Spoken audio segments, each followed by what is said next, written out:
الحمد لله وصلى الله على نبينا محمد وعلى آله وسلم أما بعد فنبدأ بل نواصل إن شاء الله. Nous commençons mais nous continuons إن شاء الله toujours dans le dhikr.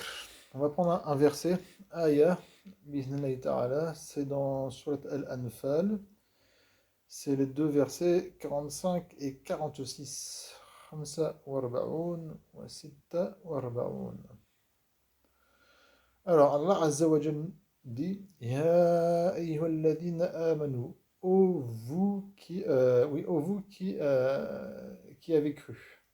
Alladhina amanu fil madi, qui avez cru. Idha laqitum fi'atan. Idha, lorsque, on peut traduire par in comme dire in, si. Mais la meilleure traduction, c'est de dire lorsque, parce que idha, c'est un ism, et c'est un dharf zaman. Donc ça implique le temps. C'est une condition, un short ou un zaman. Et lorsque, dans le futur, laqitum, alors ça c'est un verbe au passé, du verbe laqiya yalqa. Et sachez qu'après iza et comme après in et les autres adawat short, les autres éléments de condition, on peut mettre un verbe au passé, mais ça implique le futur. Ça implique le futur. Et c'est plus fort de mettre un verbe au passé après un adat short pour plus, ça confirme la chose. Mais ça veut dire le futur.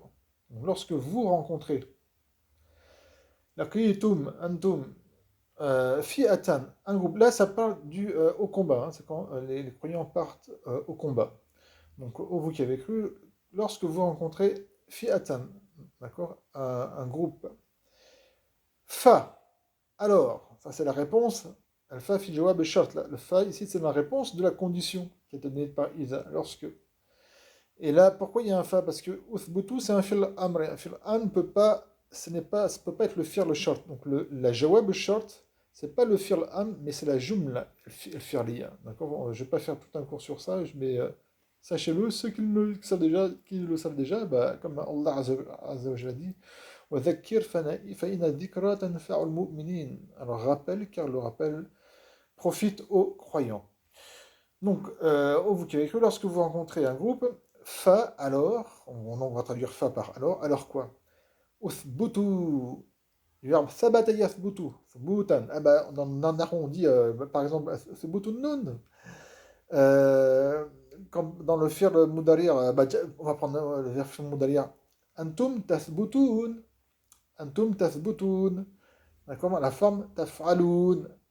Taf'alun, c'est un fi'l mudari' qui est marfou'. Alamat al-raf'i, l'indication de son raf, c'est quoi? Thubut nun. Verbe thabata, verbe uthbutu. Là, je viens pour l'explication du verbe uthbutu, le verbe thabata. Donc, c'est que la mise en place du nun.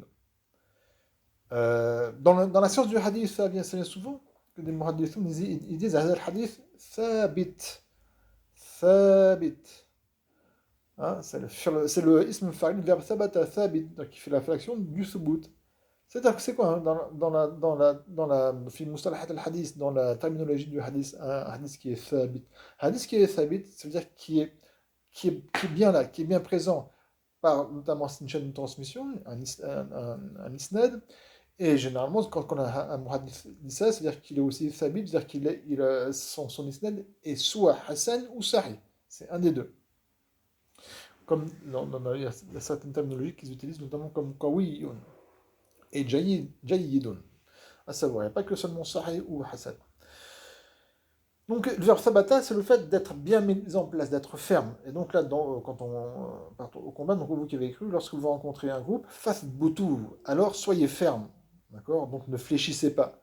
Fathbutu, soyez ferme.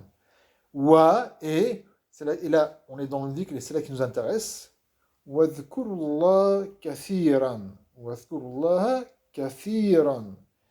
Et faites le dhikr d'Allah, mais attention, kathiran, beaucoup, faites beaucoup de dhikr d'Allah. Donc le dhikr d'Allah dans tous les états, même quand on part en combat, il faut qu'il y ait beaucoup de dhikr d'Allah. C'est un ordre d'Allah, parce que udhkuru, c'est un fi'l amr, c'est un verbe impératif. Et à la base, le fi'l amr, yufid al-wujub.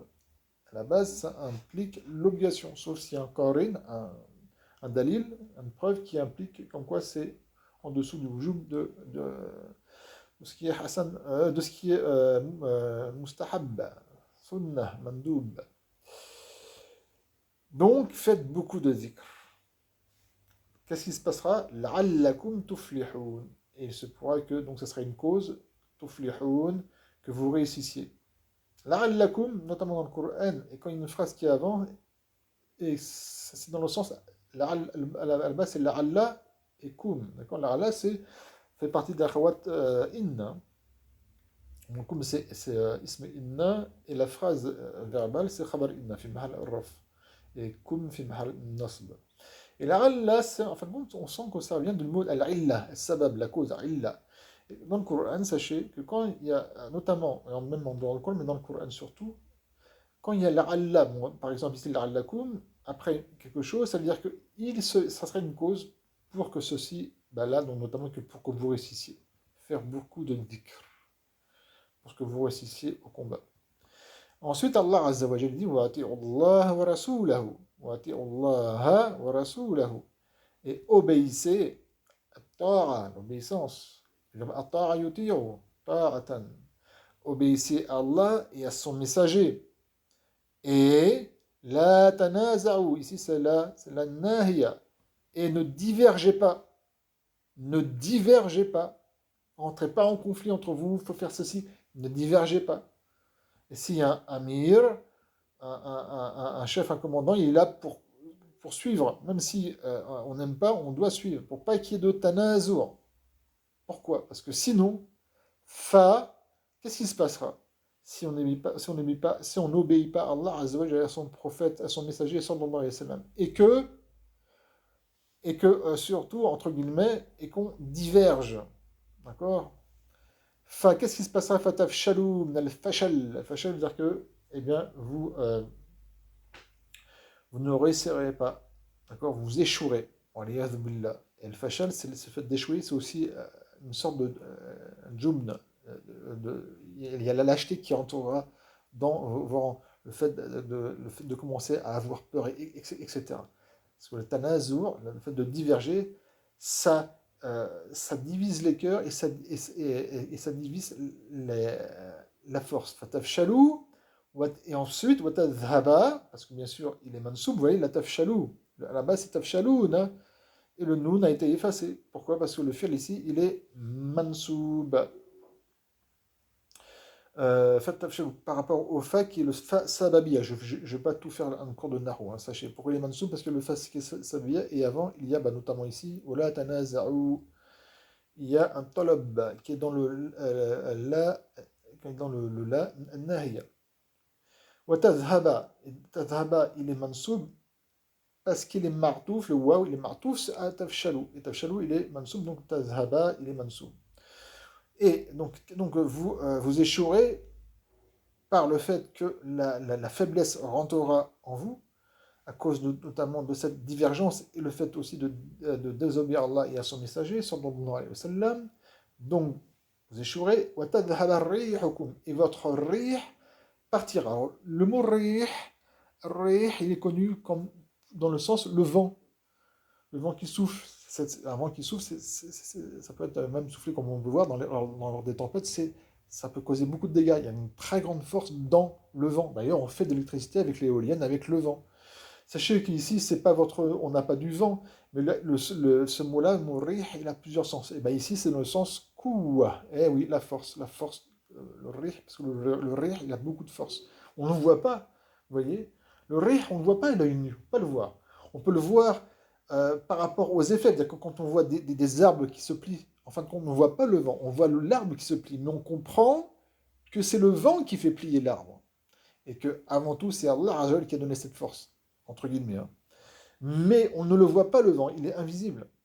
Même quand c'est l'arbre qui se couche, en fin de compte, c'est pas le vent qu'on voit, c'est pas les feuilles qui sont agitées, qui partent, ce n'est pas le vent, c'est les feuilles qui subissent la force du vent. Et cette force-là qui est invisible, c'est comme cette force-là qui est, quand on part au combat ou autre, c'est une force qu'on a en nous, dans notre groupe, qui est invisible en soi, mais qui va se voir par rapport à quoi? Aux effets que ça va avoir, notamment dans la réussite. et de gagner. Donc ce rih, cette force qui est très importante, mais qui ne se voit pas matériellement, mais qui va se ressentir par ses effets, eh bien, tadhaba, elle partira. C'est quoi si on diverge? Si on diverge entre nous et si on désobéit à Allah et à son messager, sallallahu alayhi wa sallam. Et n'oubliez pas qu'avant, il a dit Wathkurullah kathiran, et faites beaucoup de dhikr d'Allah. Et ça, on ressent aussi que ceux qui ne vont pas faire de dhikr, eh bien, en fin de compte, ça rentre dans la désobéissance à Allah et il va voir ceci. Il va voir aussi cela, le fait que ça rend le fait de la faiblesse va entrer en nous, on va diverger, etc. Wasbiru, et faites donc le sabr. Wasbiru, et patienter. Comme je l'ai déjà dit, patienter, ça ne veut pas dire être inactif, parce que certains veulent faire croire. Certains veulent faire croire, il ne faut pas traduire le mot sabr par la patience. Parce que la patience, pour eux, c'est être inactif. C'est faux. Alors, je répète, quand je dis une personne patiente sur la prière, tout le monde comprend que je ne lui dis pas cesse la prière. Non, c'est-à-dire que persiste à cette action qui est la prière. D'accord? Quand on dit à une personne patiente sur la prière, c'est pas, on ne lui demande pas de délaisser la prière, au contraire, on nous dit fais la prière et perdure, endure. Si tu trouves ça lourd, eh bien il faut persister. D'accord? Donc cette patience-là, qui est une patience active, et là, ici, notamment ici, wasbiru, et donc patienter, et patienter dans cet effort-là. D'accord? De tout ce qu'on a pu dire, donc le fait de faire beaucoup de dhikr, d'obéir à Allah Azza wa Jalla et à son prophète sallallahu alayhi wa sallam, de ne pas diverger entre nous, de faire en sorte de ne pas diverger. Si on diverge, ne pas l'exprimer au autre, ou vraiment avec une sagesse, une hikmah. Barakallahu fikum. Inna Allah ma'a sabirin, car certes Allah est avec les sabirin, donc ceux qui, c'est le ism fa'il du verbe sabara yasbiru, ceux qui font le sabr, qui patientent, et une patience active, comme je vous l'ai dit. Barakallahu fikum, wallahu ta'ala a'lam. سبحانك اللهم وبحمدك لا إله إلا أنت أستغفرك وأتوب إليك